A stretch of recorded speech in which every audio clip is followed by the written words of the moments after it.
Assalamualaikum warahmatullahi wabarakatuh.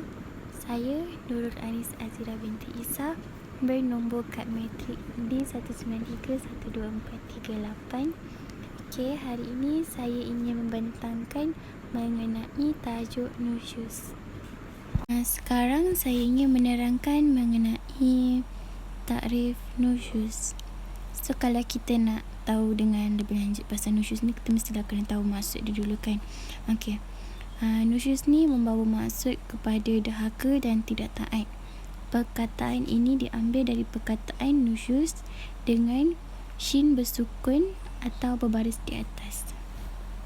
Okey, nusyuz ni merupakan tindakan isteri yang dapat dimaksudkan sebagai ingkar ataupun dia ni menentang kehendak suami dia tanpa alasan yang kukuh lah, alasan yang diterima dengan mengikut hukum syarak.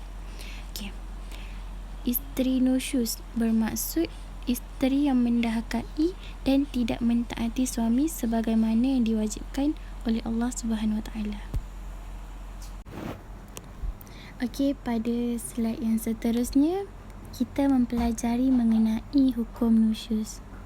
Hukum nusyuz ialah haram. Ia merupakan salah satu daripada dosa besar. Perbuatan nusyuz seorang isteri adalah haram dan termasuk salah satu daripada dosa-dosa besar dan akan dikenakan hukuman bagi sesiapa yang melakukannya. Okay, so hukum nusyuz ni haram lah. Isteri yang mendahakai kepada suaminya haram. Dosa besar. Okay.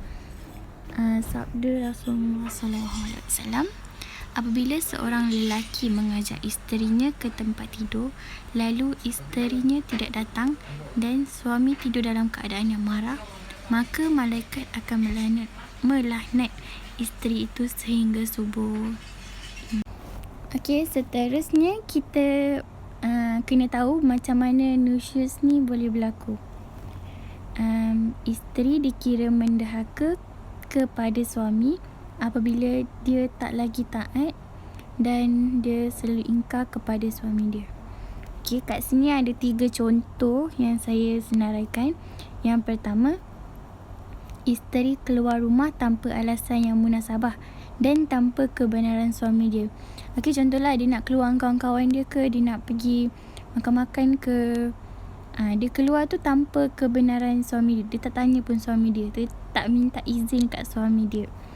Tapi kalau ada alasan yang munasabah, contohnya dia nak pergi, kalau kecemasan je, dia boleh keluar tanpa izin. Macam tu. Contoh yang kedua, isteri menghalang suaminya daripada menyetubuhinya tanpa alasan yang munasabah seperti sakit. Okey, contohnya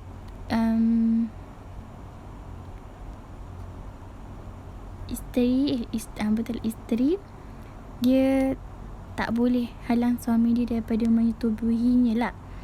Dia kena izinkan je macam tu.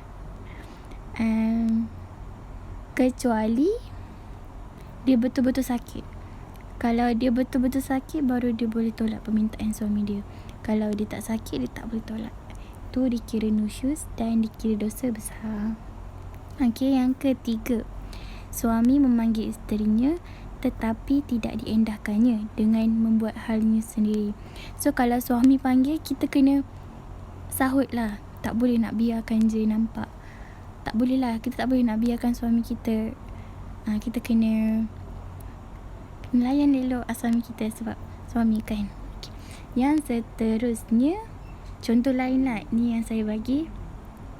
Isteri mempunyai hubungan sulit dengan lelaki lain, membenarkan lelaki atau ajnabi memasuki rumah tanpa izin, meninggalkan rumah tanpa izin. Itu tadi dah ada kan. Lagi tidak memenuhi tanggungjawab sebagai isteri tanpa sebab yang munasabah.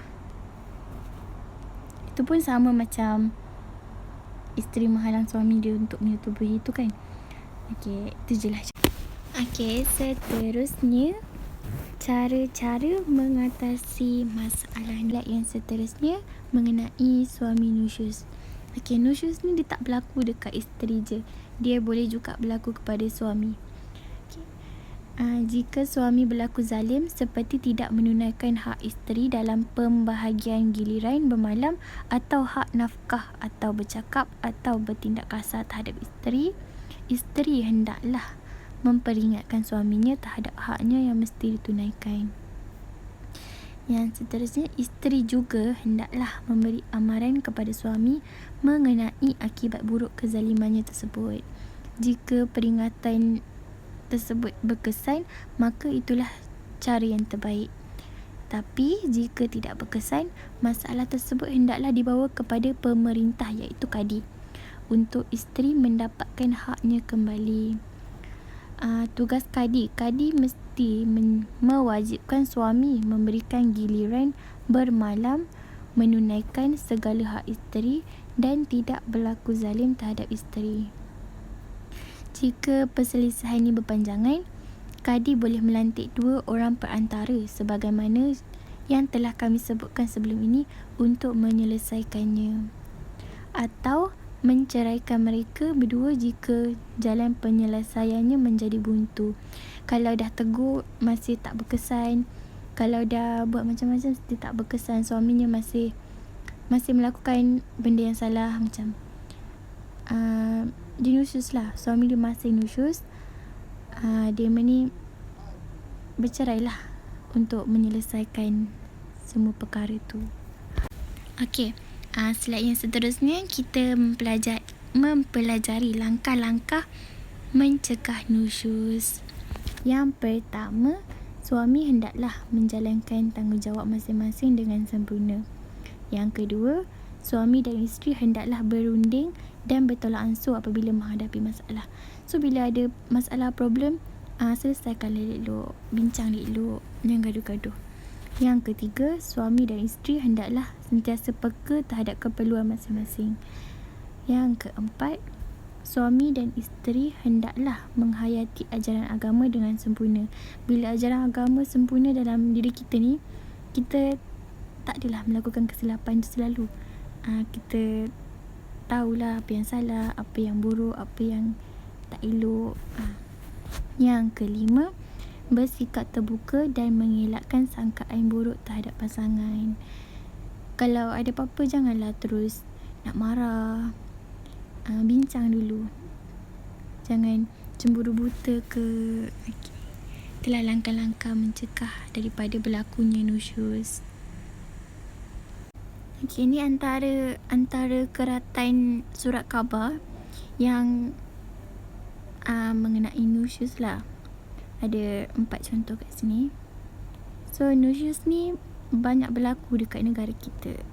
So benda ni bukan perkara yang kecil lah. Ini merupakan perkara yang besar-besar yang perlu diambil serius dan perlu dielakkan daripada berlakunya nusyus. Seterusnya mengenai kesan nusyus. Kat sini saya senaraikan 3 je. Yang pertama, isteri nusyus boleh diceraikan oleh suami. Sebab perkara nusyus ni bukannya kecil kan, dia merupakan masalah besar. So macam-macam dia jadi dan boleh diceraikan. Sebab nusyus ni kan perkara yang haram. Okay. Seterusnya, nombor 2, keruntuhan rumah tangga dan menghilangkan sifat kasih sayang antara suami isteri. Kalau yang ini pula, bila kita selalu gaduh, suami isteri selalu gaduh, selalu masam muka, tak taat, tak hormat antara satu sama lain. So benda ni boleh hilangkan kasih sayang terhadap suami isteri lah. Yang ketiga, tidak berhak dapat hak nafkah. Okay, di slide yang terakhir iaitu hikmah larangan nusyus. Isteri sentiasa menghormati suami. So bila tahu nusyus ni haram, isteri kenalah sentiasa menghormati suami untuk mengelakkan nusyus. Yang kedua, suami isteri menjadi contoh kepada anak-anak. Kalau anak-anak tengok mak ayah dia selalu bergaduh,